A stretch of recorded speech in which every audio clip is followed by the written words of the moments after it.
and welcome to Catalan News. Carles Puigdemont is free without bail. While Belgium decides on whether to extradite him to Spain, a judge ruled that there's no use in putting him and the other 4 deposed Catalan ministers in custody. This is a far different approach compared to the one taken by Spain's national court. This whole episode is sparking a number of reactions in both countries, and even some friction between officials. Here at Catalan News, we'll tell you all about it, and we'll also get you the latest about the upcoming elections in Catalonia. Let's start. Carles Puigdemont and the deposed Catalan ministers of Agriculture, Education, Culture and Health will not be jailed in Belgium. The officials can stay in the country under precautionary measures while a judge decides whether or not to extradite them to Spain. While a judge in Madrid put 8 Catalan ministers in prison without bail for their role in the independence process, the Belgian judiciary is taking a much more cautionary stance with President Puigdemont and the ministers that are now with him in exile. But how come 2 European countries, both with strong pro-independence movements, take such different approaches? Let's look into it.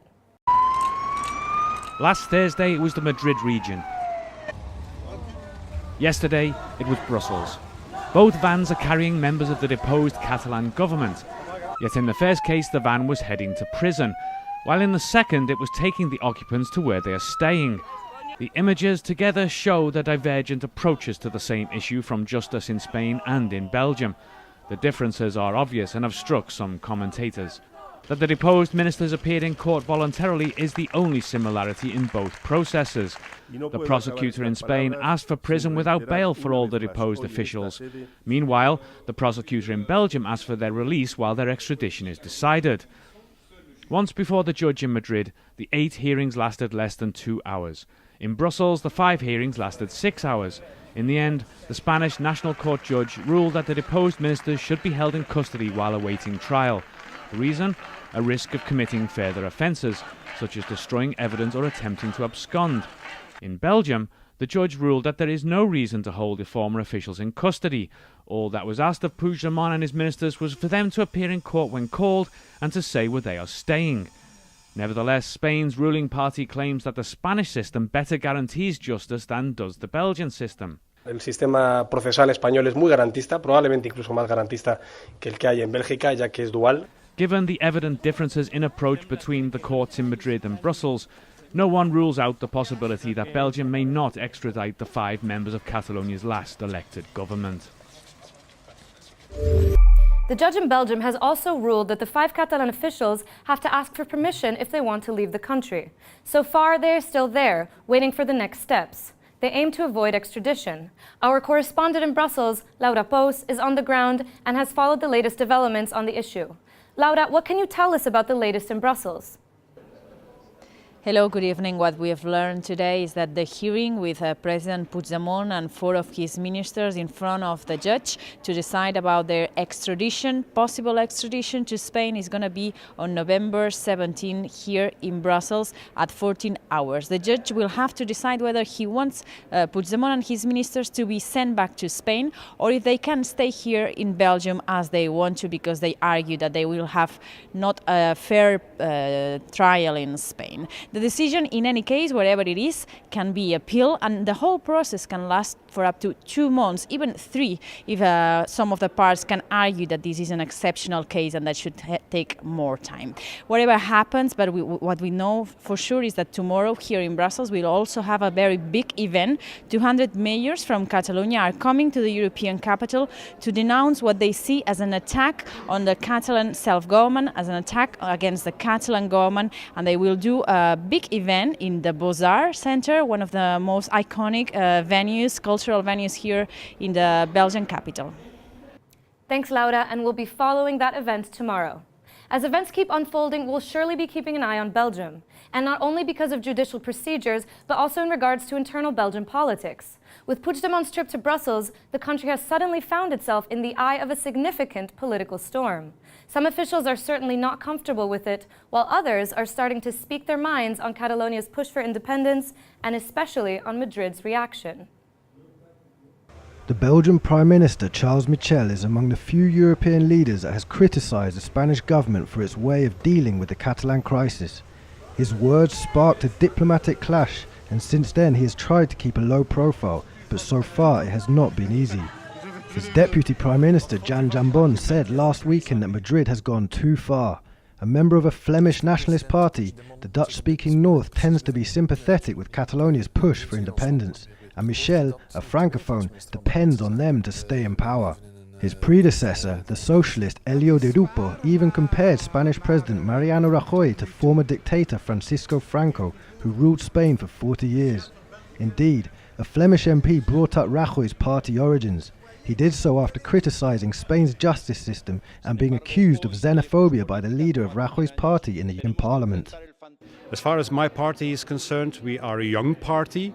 We have no roots in whatever obscure regime of the past. We are a young party, a dynamic, democratic Flemish party, which cannot be said of the Partido Popular, who should be silent when talking about the roots of other parties, because they have their roots in a Franquist period. Meanwhile, the Spanish government is trying not to step on Belgium's toes. Por parte del gobierno, y dado que estamos hablando de un sistema democrático, tan democrático como el español, pues el máximo respeto a las decisiones de los jueces en España y en Bélgica y en todos los estados que respetamos la separación de poderes y la independencia judicial. The Catalan socialists also said they respect the judge's decision and added that they think it's more proportionate than the decision made by the Spanish judge. As the political debate in Catalonia heats up ahead of the December 21st elections, people also want to play their role. Since last Thursday, when 8 officials were incarcerated, the protests against the judiciary decisions and the enforcement of direct rule have increased. Yesterday, thousands gathered in several towns to put up posters asking for the release of the prisoners. During this morning's rush hour, some roads were cut in protest as well, and a general strike has been called for Wednesday. It will be the second general strike after the one on October 3rd, 2 days after the police violence during the October 1st referendum. This weekend also saw a different set of protests, ones advocating for the unity of Spain on Saturday. But a day that started out with protests ended badly, with an assault carried out by far-right Spanish nationalists, which sent an individual to the hospital, and the repercussions are still being felt. The very next day after the attack in the Catalan town of Mataró, a 2,000-strong demonstration was called to denounce the violence. Since then, various political parties and civil society groups have spoken up condemning the attack. The incident was even mentioned in an op-ed article written by deposed Vice President Oriol Junqueras and published from prison, in which he highlighted the importance of respecting others, coexistence, and expressing one's thoughts peacefully. In fact, Oriol Junqueras might be, from prison, a candidate in the December 21st election. His party is considering that option if there's no joint candidacy of pro-independence parties. The leader of Podemos in Catalonia, Albano Dante Fachin, was also considering joining such a potential candidacy, although he doesn't stand for Catalan independence. Yet, Podemos' headquarters in Madrid sidelined him for putting this option on the table, and because of that, he resigned today. Fachin and some of his supporters are holding talks with Junqueras' party, Esquerra. The deadline for registering coalition looms. The pro-Spain unity parties are also having their say and are hoping that independence parties don't succeed in 45 days' time.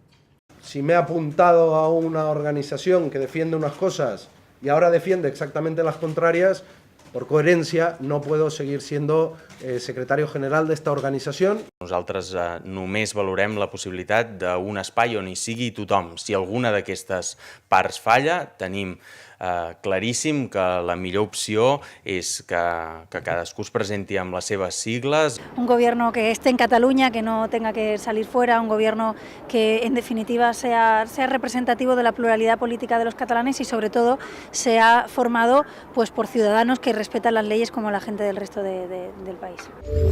The Paradise Papers scandal, which has exposed the tax haven secrets of the world's ultra-rich, is also having repercussions in Catalonia. Media reports published on Sunday accuse the former mayor of Barcelona, Xavier Trias, of having money invested in an offshore fiscal paradise along with his 11 brothers and 1 nephew. He denies the allegations and says his family will launch an investigation into the claims. Meanwhile, in the South Catalan town of Gandesa, people gathered to celebrate a long-standing Catalan tradition, wine. And this wine, cultivated in the singular conditions of the Terra Alta region, is enjoyed by Catalans and consumers abroad alike. As fall ends, so does the wine harvest season. It's at this opportune time that Gandesa, a town in the south of Catalonia, celebrates its wine festival. The Festa del Vi, as it's known in Catalan, was celebrated over the weekend. The 30th edition of this event allowed wine lovers to taste to their palate's content. It also gave visitors the chance to talk to the winemakers themselves. La idea és no només donar una copa de vi, sinó interessar al públic de que dintre d'una botella de vi no només hi ha un líquid, sinó que hi ha una història, un treball, una cultura, un paisatge, una manera de treballar o una manera de fer, no? The festival offered different activities, such as a day dedicated to professionals in the industry where restaurateurs, winemakers and sommeliers met. Additionally on the menu was a technical production of wine, an award ceremony and the Night of the Garnachas, dedicated to a type of white grape typical to the region. This year's event featured as many as 33 wineries, 4 more than last year. It highlighted products from the Terra Alta wine-making region, where Gandesa is located.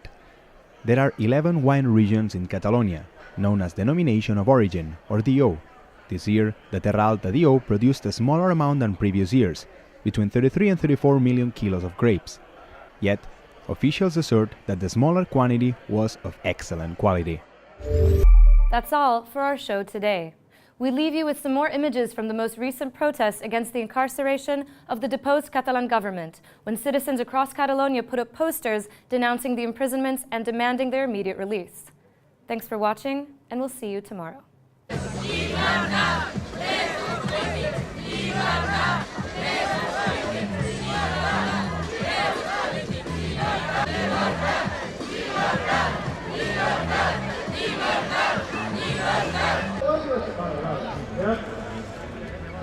Ara, aquí, veus ara la brossa? Aquest diu és pintor, Heu vist la brossa? La cara està tota la cara, Aquest diu és pintor.